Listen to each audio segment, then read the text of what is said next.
welcome to You Make Sense. This podcast is a manual to understanding your human experience so that you can navigate the world with freedom, ease, empowerment, and create the life that you desire. Remember, you make sense, all parts, always.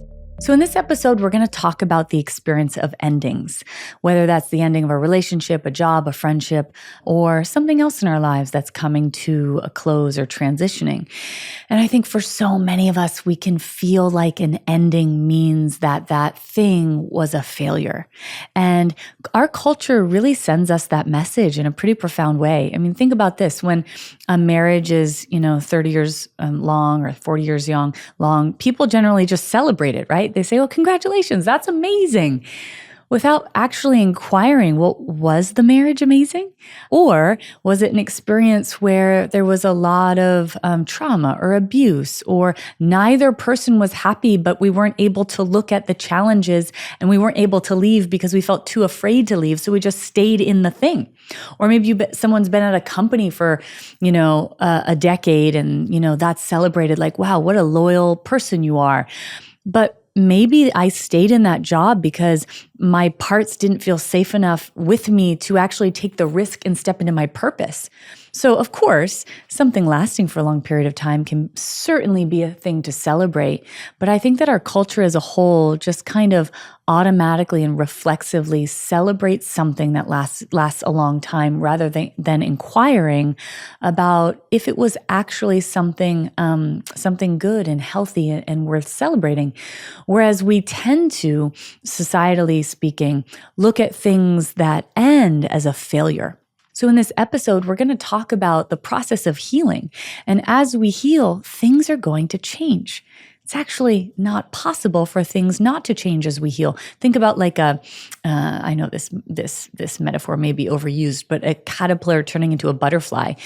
The caterpillar actually dissolves and its DNA changes, and then it becomes this new creature. And as we heal, that's sort of what's happening to us and around us, and our experience of the world shifts. I wouldn't say per se that we're becoming anything. We're coming back to who we actually are. And that means as we change internally, our external world is going to have to change too. And change is a natural part of existence. Everything in nature is constantly changing with seasons, right? Everything is shifting and changing. And nature doesn't resist change the way that us humans do, right? Nature just allows the natural unfolding of things. And it also allows that unfolding to happen at the pace that it's meant to. And so the leaves on a tree don't, say, I'm not going to fall to the earth. I want to be on this tree forever. That leaf says, I'm excited to become something new, to compost into soil. And then it gets to be a whole new thing and experience existence in a different way. And so I think that if we can come into change from this place, it will really allow us to step further into the life we're desiring with ease, of course, and will allow us to let go of things that aren't for us. Now, the only way for us to really allow for that kind of change that I just named in nature is if we have an internal sense of connectivity and safety inside of ourselves. If we don't have that internal safety, then change can feel like danger. But the more that we feel safe inside, the more that change is not something that's dangerous at all, but instead it's an invitation into the beautiful unknown and possibility that is beyond what's happening right now. And so there's a lot of, beautiful things that happen as we heal and we come into this internal safety, surrender being one thing, but allowing or relinquishing control and letting life do its thing is a really big part of that too. And that again means accepting and experiencing change. Human beings, one of the things I think we ignore the most is the fact that we're going to leave these bodies that we're currently inhabiting. And we don't talk about that in our, culture very often. And I think it's because we're so afraid of it, afraid of the thing that we don't know, afraid of the thing that we actually don't have control over.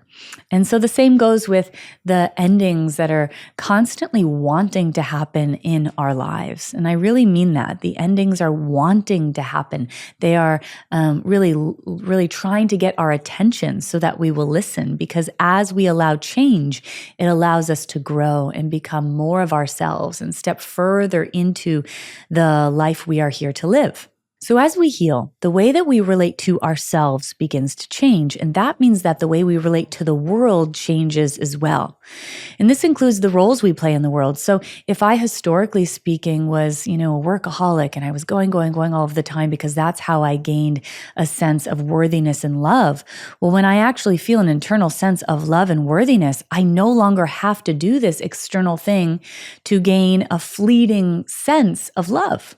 And that means there's going to be a change or ending to how I actually navigate stepping towards my purpose. And it doesn't mean I'm going to stop stepping towards it, but that striving or avoiding of the other things in life that will fulfill me is going to shift. And so the more that we heal and our internal landscape changes and we are in a foundation of internal safety, the less I have to do things or be in things or avoid things that externally that are giving me a sense of safety when I engage in them or don't engage in them. And so again, healing, of course, is an inside job, but it then changes everything outside of us, including our relationship with others. So as we heal, we begin to reconnect to our own internal desires and our needs. Many of us have been disconnected from those things because we had to be overly focused on others to ensure our safety, because perhaps our needs were chronically not met, so we learned how to disconnect from them entirely. And as we heal, we come back into both of those things, what my needs are and the deep desires that I have. So as we begin to heal, there are a lot of things that occur. And before the process of, going down the road of healing, of course, we're going to be in relational dynamics. So let's say that you're in a marriage or a partnership that you got into before you started healing. Well, you get into that relationship with an unwritten contract. And that means that we're coming together and there are certain rules in the relational dynamic in order to make it function. So we each show up with different roles that we play. And in order for the relationship to work, we both have to play those roles. For example, I might show up in a relationship, and I did actually before I started my healing journey, and I had no needs, and I was a caretaker. And that gave me a sense of fulfillment, a sense of love, a sense of control. So there were secondary benefits to me having that role. And then that meant that I always found people to do that dance with. So I found people who took up a lot more space than me, who had all of the needs, whom I could be invisible with. And together, we made this dynamic work. But the thing is, the more that we start healing and the more that I started to heal, what happens is we begin to make contact with our truth, our needs, and our limits.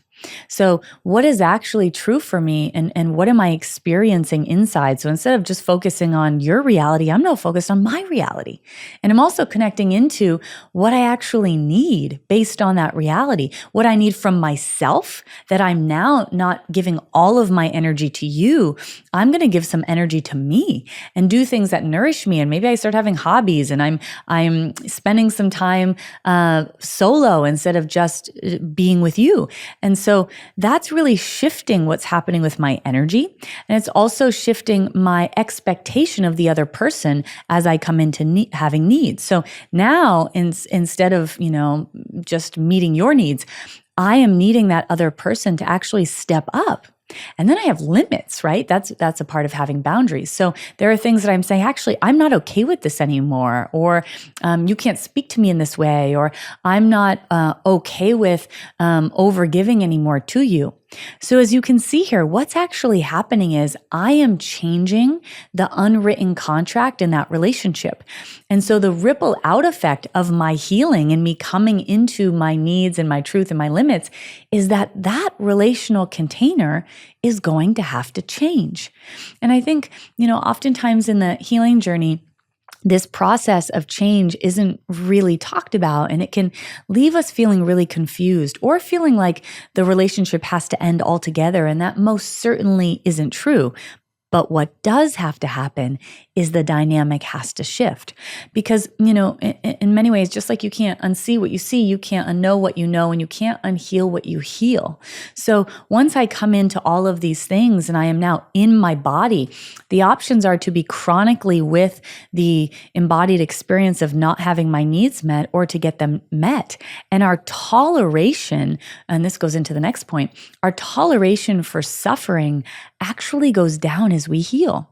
So you might find yourself seeming like you're a more sensitive person. And the truth is, human beings are exquisitely sensitive creatures. Really, all animals are. And the more you have healed, the more you're in your body. And it means you're like a finely tuned animal where you can sense and know what is occurring with you at any given moment. And your capacity to tolerate suffering goes down. So that means that if I'm in a relationship and I am tolerating things like my partner projecting their childhood onto me and getting angry with me a lot, which is really much more about their childhood, or snapping at me a lot. And that's just repressed anger that they have towards their caregivers maybe, but it keeps coming towards me. Well, the more that I heal, the less capacity I have to receive that. And so the only options are that dynamic changes, or that I have to leave the dynamic. So again, as you can see here, as we begin to heal, it's really in many ways a non-negotiable that change is going to occur. Or maybe in the workplace, maybe you have been pushed, to such a place that you're experiencing burnout and you're stressed all of the time. And the more that you heal, the less you're going to have the capacity to be in that. You might notice that, after a long day, you start to feel sick. You just can't handle that level of chronic stress because you're much more embodied. You're not shut down anymore. So that dynamic is going to have to change. And a lot of times as we come into these sensitivities, people can feel like they're going backwards. Like everything used to roll off my back. I hear people say that a lot. Like nothing used to bother me, and now things do. Even things like, I hear people say this a lot. When I'm eating things, I used to not even, notice feeling bad at all, and now I feel terrible when I don't eat well. And the truth is, well, you did feel terrible, but you just were disembodied. You weren't present to what was actually happening. So all of this is not going backwards, it's forward, and it's a natural part of the healing process and the change that occurs inside of it. So another thing that starts to occur is we begin to give ourselves the things that we never got. So we start to reparent ourselves. And that means that the energy that has maybe gone externally to other people or to other things in my overgiving is now being reoriented towards myself. And there may be people in your lives as that's happening that feel scared about that. They feel scared that you're going to go away altogether, or that pokes at something in them where if they weren't constantly or chronically tended to, that they felt like they weren't going to be okay. So as you heal, you might notice in your friendships that instead of being incredibly focused on them at all times and feeling like you can't let them down and almost feeling like you're showing up as a parent for your friends, that's going to change. And now I'm showing up as a parent for myself. And that is actually bringing health to the friendship and that relational dynamic. And at the same time, you might notice that the people on the other side of that might at first be challenged as you're making that change. And everything that I'm sharing is really the ripple out effect that occurs as we heal. And at first, that ripple out effect might feel like a tidal wave. Like it might feel really disruptive and scary and overwhelming. But as we allow ourselves to build our capacity to be anchored in our truth of who we actually are and what we actually need, that tidal wave begins to become like a ripple. Like a ripple in a pond, and one that we have the capacity to navigate and also can anticipate that that's going to arise. The more that I heal, the more that things are going to change. And the interesting thing is, in other areas of our lives, we wouldn't question the change process, and we might even look forward to it. For example, if you were, wanting to exercise a lot more and create change in your body and become stronger, your body is changing, right? And it's changing in if that's something you're wanting, then it's changing for the good.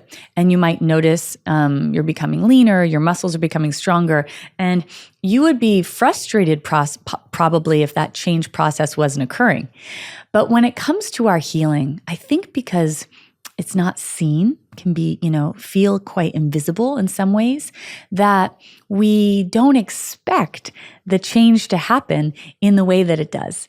And so my hope is, as we're talking about this, that it really normalizes that, yeah, change is going to occur. And as we have the experiences that we're wanting, like the change that we want in our lives, I think oftentimes we don't think about how is that then going to affect or ripple out into all areas of my life. And most of the time, when these changes are occurring, the people or experiences or job, whatever, on the other side of it may not welcome that change at first. And that isn't because those people, aren't supportive of our healing. It's because that, again, as I named before, change can be a real cue of danger for a lot of people. And to our nervous systems, it can feel like, give us a sense of out of control. So another thing I want to say about that process of giving ourselves the things that we never got is that we're really changing our baseline for what love is.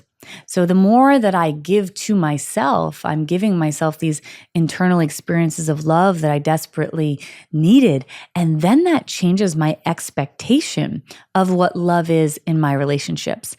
And so no longer do I have this really low bar expectation of the people in my life. I'm raising the bar. And by the way, that's a beautiful invitation for them. In all of these scenarios that I painted, it's a gift that you are giving the person or the experience on the other end, because you're inviting them to step into a more expanded version of themselves. And I'll say this, that a lot of the time we only change when the fear or consequence of not changing is greater than the fear of change itself. So if you're in a relationship with someone and your bar of love changed, and I'm expecting you now to raise the bar, I need more from you. I need more intimacy from you. I need more love from you. You are really inviting them to shepherd themselves into a greater version of their own healing. And most of the time, us humans don't take the invitation unless the consequence of not taking the invitation is more threatening.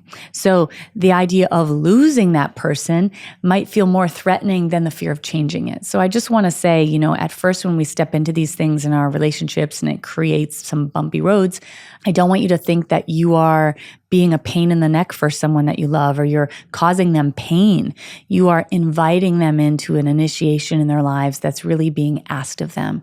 And the same goes for when people invite us to do the same. So another thing that happens as we heal and we create this internal safety is that now our system feels safe enough for us to step into the bigger life that we feel called to or are called to, which means being seen more, using our voice more, being out in the world more. And so that means our role in our families might change, for example. So maybe you're someone whom has stayed home with your kids, and as you're healing, you're like, you know what? There's this other thing I'm also here to do in the world, and it's going to require me to start this business or to step into this work. And that means that the time that I am going to be spending and the way I'm going to be spending it inside of my family dynamic is going to change. Or maybe it's going to call me to move to a different place. And that means that some of the relationships that I'm in are going to transform or change because I'm not going to be around those people in the same way. But what's really important is that we don't inhibit these changes that we're being pulled to or called to as a way to try to, make things easier for the people around us. The more that we do that, the more we're going to be left feeling the pain of not living our right life. And when someone is on their healing journey and they are stepping into their right life, it is always, always, always a gift for everybody around them. Now, everybody around you does not have to take the invitation of that gift. That is up to them, of course, but it is an invitation nonetheless. And it's really important that we see it that way. And the last thing I want to say about this in terms of things that shift as we heal is, the more that you heal, the more that you are able to see parts of yourself that you didn't know before, or invite yourself into areas of your own internal landscape that you haven't visited before. And before we begin our healing journey, again, as I named, we're surrounded by people or community whom are like us. Everybody does that. We surround ourselves with people who mirror back to us the level of our own healing. They mirror back to us our own interests and beliefs and desires and so on and so forth. And that's what makes us feel a sense of belonging and seen and known. So the more that I heal, the more I am seeing more of myself. And as you start off on the healing journey, and you're going along, you might see some parts of yourself, but not, there hasn't been a total transformation yet. So when I go back into these communities or this connection with people in my lives, I might start to notice there's something that's not exactly clicking, or I'm noticing the misattunement of, they can't really get this about me because they don't get that about themselves. People can only know the parts of you that they know within themselves. So the further we go on our healing journey, the more that there can feel like there's this chasm between us and them. And we can feel like we have less in common with them. And we might notice that we start to feel pained, like, they don't get me. This certainly can happen with our family of origin, by the way. As we begin to heal, we can feel like we have less and less in common with them, or they understand us less and less. So it doesn't mean that that's a failure if that starts to happen in our relational dynamics.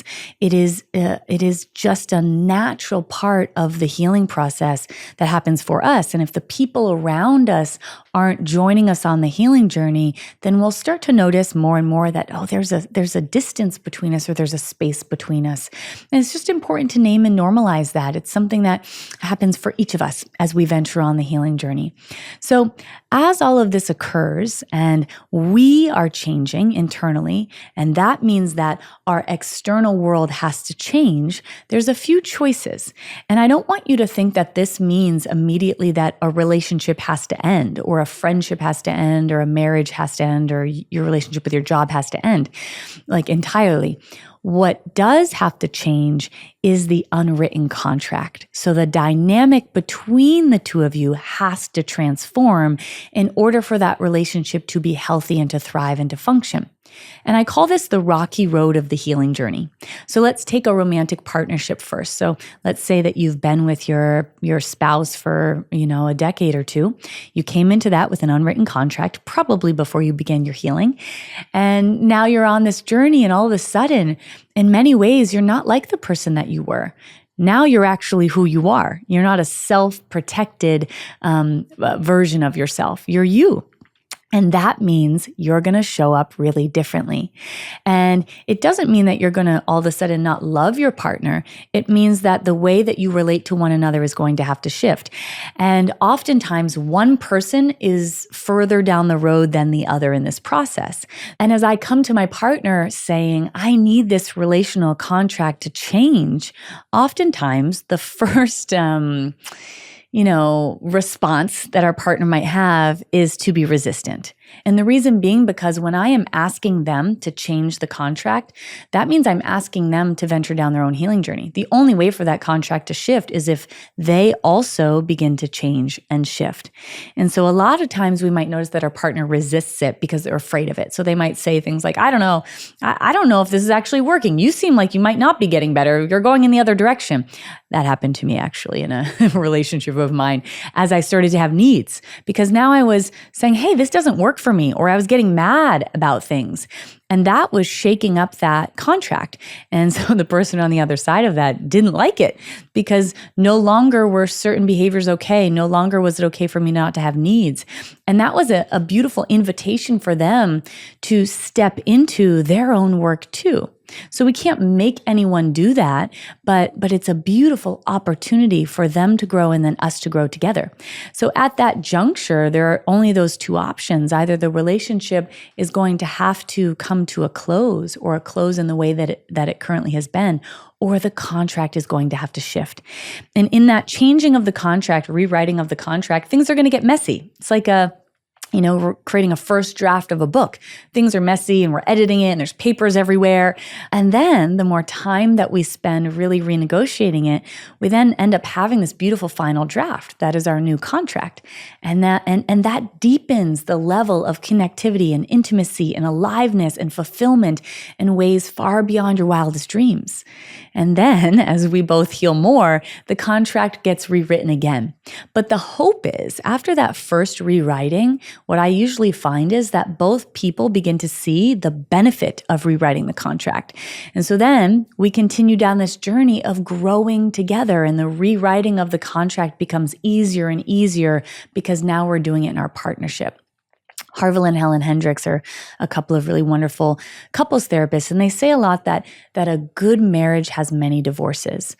And this is exactly what they mean by that, that we're constantly growing, renegotiating the contract, healing the past in our present so that we can be who we actually are.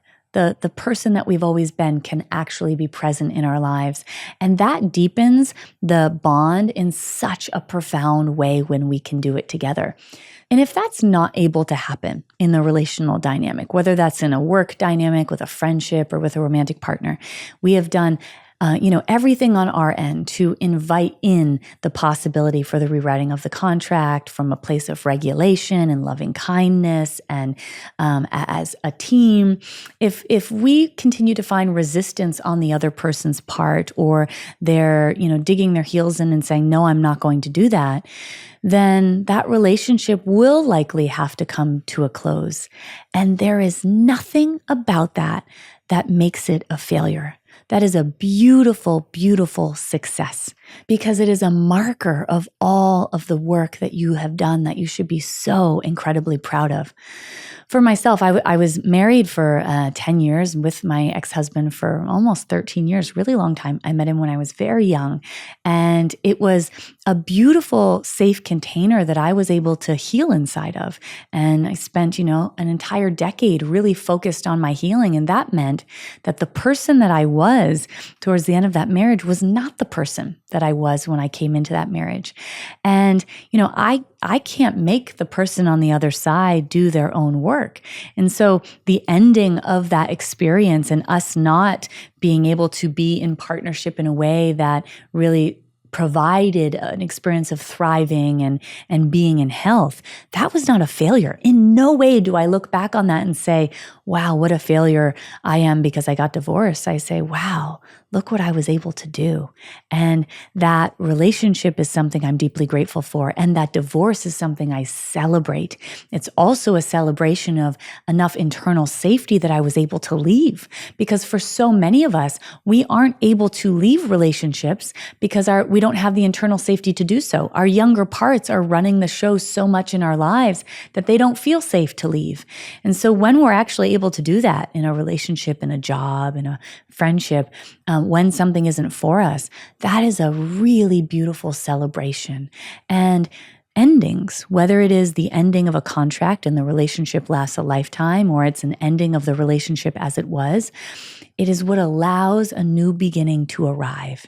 And everything in nature is constantly doing that. It is blossoming, and then it's coming to the end of that cycle and blossoming again and coming to the end of that cycle. And when we are in real aliveness for ourselves, we are constantly in motion. We are constantly in change. We are constantly growing into the fullest version of ourselves. And that means endings are going to be a part of that too. There's still time to sign up for my free live training called Nervous System Starter Kit. I'm going to give you tangible somatic tools and actionable steps to help you start feeling better on a daily basis. Click on the description to sign up. All right, so we're going to get into the Q&A portion of this episode. We have some audio and video questions, so we'll get to the first one now. My question is around leaving relationships. So I've been married for 13 years, together for another 5 on top of that. And I, for the last truly 5 years, have been unhappy. And every time I try to bring this forward, I'm not met with a willing partner, kind, nice man, but not willing to do this work. And I am just stuck. I cannot bring myself to the next steps to actually find it in my system to do what I know needs to come next. So would love to hear a podcast episode around this. And I know you've been there, so I would just really love that. Thank you. So, when we reach a place in our healing where the dynamic is no longer serving us, although that can be a really scary place to be and a painful place to be, it is a marker of the work we've done. So I just want to name that for this person. And endings are really complex, right? Because as they were saying, he's a sounds like a lovely guy, a nice person, and yet he's unwilling to look at these scary things, and we cannot make someone do it. And so what occurs when we get to that junction, we have the clarity around, I have tried for a long time, and they are giving me the verbal and nonverbal messaging that they're not going to do it, then the relationship must shift. And if the resistance is happening, that means that there's a younger part of us present that does not feel safe to leave. So I really invite you to get curious about whom is that part of me. It's likely not adult you who is afraid of that. It's likely a younger part. And if we have a young part that has in many ways looked to our partner as their primary caregiver, meaning our source of safety, even if it isn't a situation where we're getting our needs met, it does create a safety for that part. That part's not going to let us leave until they feel safe. So our work has to be to focus on, how do I get to know who that part is and become their primary caretaker. So creating the consistency and safety and attunement and protection is really important for that part of myself that they never got. And the more that you become your own internal home and that part feels safe with you, now I can leave, meaning adult me. And I'm not asking a 10-year-old part of me to leave, because to that 10-year-old part, that's like being alone in the world. So that's the work that I'd really invite you to focus on. That was the work that I had to do to leave my marriage. I spent many years, just like this person was saying, in that cycling of like, I know I cannot get my needs met here, and was trying, like butting my head up against a wall and couldn't make it happen. And then I couldn't make it happen to leave until I had enough of that internal safety, and then adult me was able to.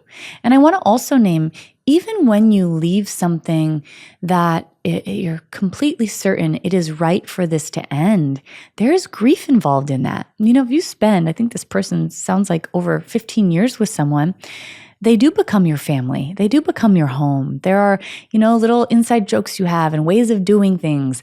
And there's grief that comes with that, even if it's the right decision. So as it's transitioning, we really want to also allow ourselves to have that grief process. It's really important. Grieving not only what happened, but that it was negative, but the beautiful things that it was. And that makes room for what can be. So let's go to the next question that we have today. Hi, Sarah. I'm so happy that you're doing a podcast. I just loved the class that I took with you. You Make Sense. I've applied those principles to my life since I completed the class. And it definitely helps have a better life. Helps me have a better life and regulate every day. My question is surrounding the concept of resentment. I have ended a 34-year marriage with betrayal being a part of that. And I find myself extremely resentful of my ex-partner. And I'm not quite sure where that fits in with my nervous system. I know I do feel more resentment when I'm dysregulated, but I'm wondering what your take is on resentment, and if you have any suggestions or opinions or facts to help me through getting through resentment. I really do not like feeling the resentment, and I would like to pretty much remove it from my life if possible. So thank you for any insight you can provide, and I just think you're wonderful. Thank you, Sarah. Thank you so much for this question and for your kind words. I know it's going to help a lot of people. So resentment is a clue that we have unprocessed healthy aggression or an unaddressed unmet need. And in this situation, it might be both things, but what I for sure know, because you said there's betrayal, is that there's unprocessed healthy aggression here. So what I want you to do is see if you can begin connecting or making contact with the underlying somatic feelings in your body that you have around what transpired or occurred. We don't want to feel into all of that energy at once. We just want to feel into small amounts of it that feel tolerable for us. And then what's really important is that healthy aggression does not become internalized, which it currently is being internalized, but can actually be fully expressed. Now, we don't have to express it to that person, to your ex-husband or ex-partner, but it does have to come out of us. So ways that we can process healthy aggression are, we've talked about this in previous episodes, are by allowing our body to make sound that exemplifies the feeling and sensations in our bodies. We can squeeze something really hard as we make a sound. You can break something, whether that's like breaking a stick, or even if you have like a backyard and you've got some old plates, like breaking a plate. So allowing my system to take that energy that's inside and move it outside of myself. You can also have your healthy aggression write. So picking up a pen and doing some stream of consciousness writing, letting that appropriate healthy aggression come out. If you're working with a somatic practitioner or clinician, they're going to help guide your system into experiencing and expressing that healthy aggression in session. The more that we do this and we are able to finally express the appropriate response to what occurred, and by the way, in this situation, it's probably not going to be about just that one betrayal. There are probably, many moments of betrayal that happened before that, or many moments of having unmet needs that transpired before that. The more that we do this, the more that our system says, okay, I did the thing I needed to do, and now that's marked as complete. And the thing that occurred in the past can actually be in the past. If we find ourselves ruminating or not being able to move beyond something, it's a clue that my system has not been able to have the appropriate response it wanted to have, because it wasn't safe, because I historically have internalized things, and it won't let us off the hook, meaning it won't let us just move on. It's saying, now you got to get this need met. You have to protect yourself in this way. You have to express yourself in this way. And then when that occurs, we are actually able to let the past be the past, and we're able to energetically disconnect or end that cord of connection with them. So let's move on to the last question we have today. I was wondering how you found it in yourself to forgive the people that had abused you. And kind of like, for me, it's like a problem of forgiving myself more than the people, I think, because I'm 28 years old, and around 21, I went through a lot of abuse. And since then, I really haven't been able to do anything. Like, nothing feels safe, but sort of like you described, like a beautiful, like, little prison you make for yourself. Like, I can only go for walks really close to home around my block. I can only see, like, the people that I have seen. I don't feel comfortable, like, meeting new people. I don't feel comfortable doing the things that I really desire to do. I could not travel. Like, everything's just, like, everything feels like too much. So I feel like I just lost, most all of the best years of my life, or that's what the story is in my mind, that I wonder how you were able to move beyond. I'm so sorry to hear about your experience. So much of it I can relate to, as I am approaching being 40, and I remember saying what you're saying right now in your late 20s. I can promise you that I know this is like, oh my gosh, such a corny thing to say, but there's so many amazing years to come. You have not lost your best years, for sure. And the more that we heal, they just keep getting better and better. That's really what's true. So a couple things I want to address here. Forgiveness can only happen when we have accessed the appropriate healthy aggression to what occurred. And that means the appropriate experience of protecting and defending ourselves that was inhibited at the time of the trauma we experienced, or the traumas if they were consistently happening to us. And we have to build our capacity to hold that energy. As I've said before, the healthy aggression, is going to be bigger based on the level of trauma that we experienced. And in my own experience, when it came to my childhood trauma, it sounds like you've heard me talk about it before. That was pretty extensive trauma, pretty violent trauma. So my level of healthy aggression that I needed to access to process that was really high. So for me, that meant allowing my system to go back to the state-dependent memory. So meaning the feeling within my nervous system of what occurred at that time, and defend myself in a way that I wasn't able to. And so because of the pretty violent nature of what happened to me, that meant some pretty big energy of self-protection needed to be present. And in my own somatic work, that looked like my body feeling into this really intense self-protective energy and rage, and my body, it felt like my body was actually trying to kill this person that was hurting me in such an intense way. Obviously, I wasn't doing that in real life. This is inside of a therapeutic container, and it's just my system engaging in the energetic act of self-protection. And again, it will always match what occurred. That is what is also necessary to remediate shame. So shame is the internalization of what happened to us. And I heard you say, I blame myself, which is an experience of shame. You've internalized it.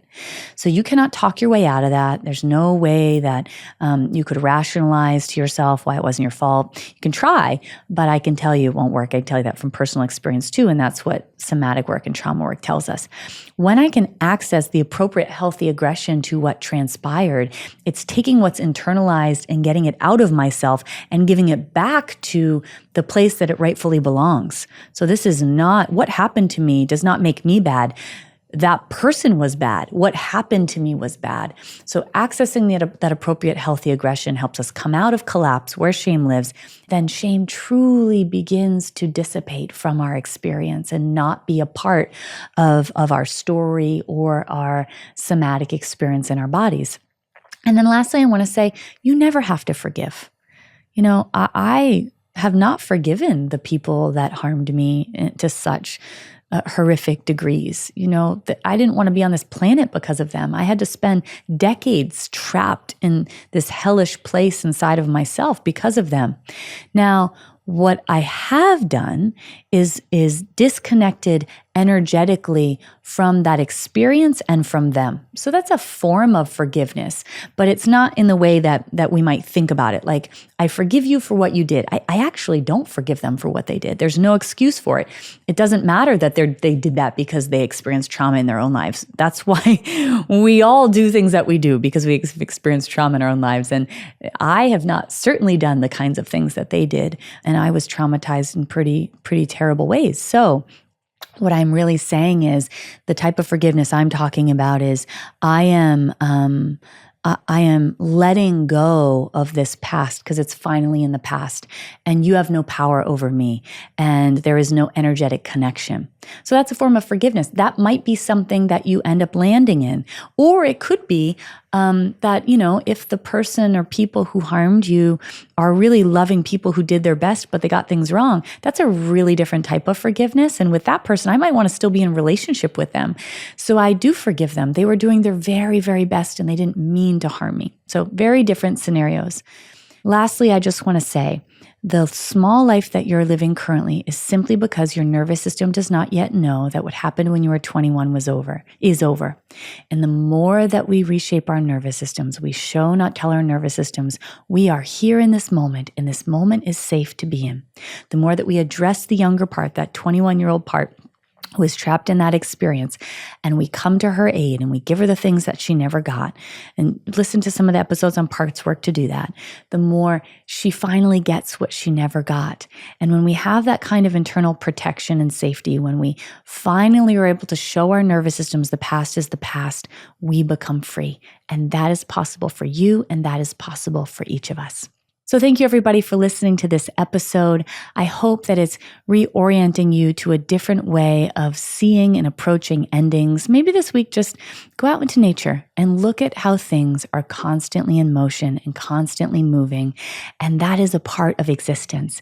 And in order for us to be in our fullness and aliveness, it means us being in that kind of constant openness to change too. See you next week. Enjoyed this episode and want to go even deeper into somatic healing? You can join my email community for free weekly teachings, more resources, and live events. Sign up using the link in the description.